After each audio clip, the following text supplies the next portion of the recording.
রমজানের শুরুতেই আমাদের সম্মানিত ডিজি মহোদয় রমজান এবং ঈদের মধ্যে দেশের নিরাপত্তা ব্যবস্থাতে র্যাব কীভাবে কাজ করবে তার একটা সুনির্দিষ্ট দিক নির্দেশনা দিয়েছিলেন।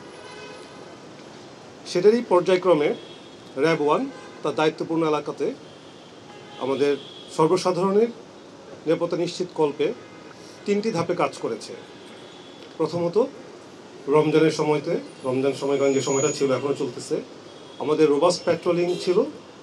একই সাথে আমরা রাতে মোবাইল চেক পয়েন্ট তৈরি করেছি এবং সাদা পোশাকে বিভিন্ন বিপণী বিতান এবং জনসমবহুল যে স্থান ছিল বিশেষ করে সে সকল স্থানে গোয়েন্দা তৎপরতার মাধ্যমে অপরাধীদেরকে নিবৃত করার চেষ্টা করা হয়েছে।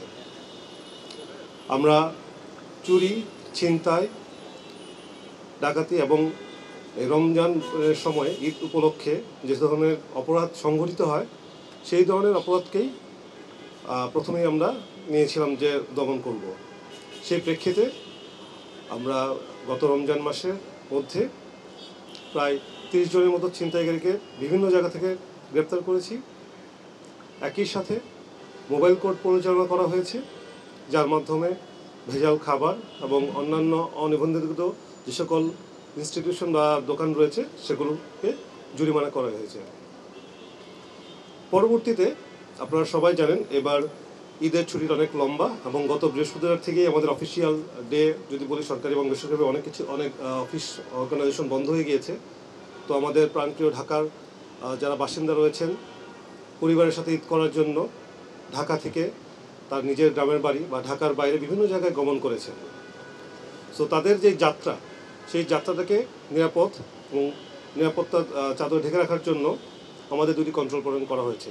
একটি ঢাকা একটি বলবো যে প্রবেশ মুখ বলেন বের হয়ে যাওয়ার মতো উত্তরা, সেখানে আমাদের একটি কন্ট্রোল পয়েন্ট রয়েছে, যার মাধ্যমে ঢাকা থেকে যারা ঈদের ছুটি কাটাতে ঢাকার বাইরে গিয়েছেন তাদের নিরাপত্তা কল্পে বলবো যে সচেষ্ট ছিল র্যাব 1।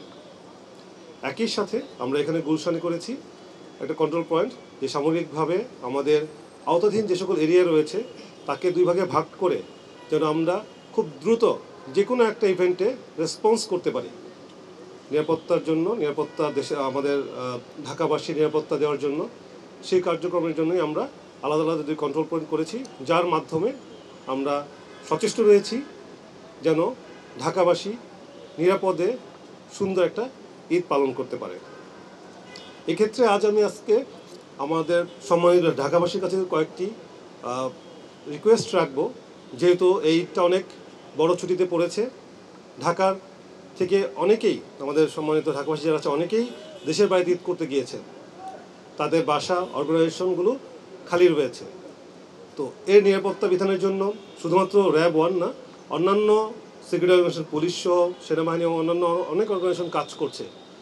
বাট আপনাদের একটু দায়িত্ব রয়েছে যে আপনারা যে বাসাটা বা যে অর্গানাইজেশনটা আপনারা বন্ধ করে তালাবদ্ধ করে রেখে গিয়েছেন তার নিরাপত্তাটা ঠিক আছে কিনা, আপনার যে নিরাপত্তা কর্মী রয়েছে কিংবা এলাকাতে যে সকল আমাদের নিরাপত্তা টহলের লোক রয়েছে তারা ঠিক মতো খোঁজ রাখছে কিনা।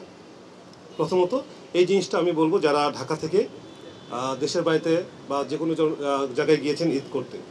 দ্বিতীয়ত যারা আমাদের সম্বন্ধে ঢাকা বাসিন্দা আছেন ঢাকাতে ঈদ করার জন্য, সো আপনাদেরও কিছু বলবো যে আমাদের রিকোয়েস্ট থাকবে, যে কোনো ধরনের ঘটনা ইভেন্ট যদি ঘটে, নিরাপত্তার বিঘ্ন ঘটে, অতি দ্রুত আমাদেরকে জানাবেন।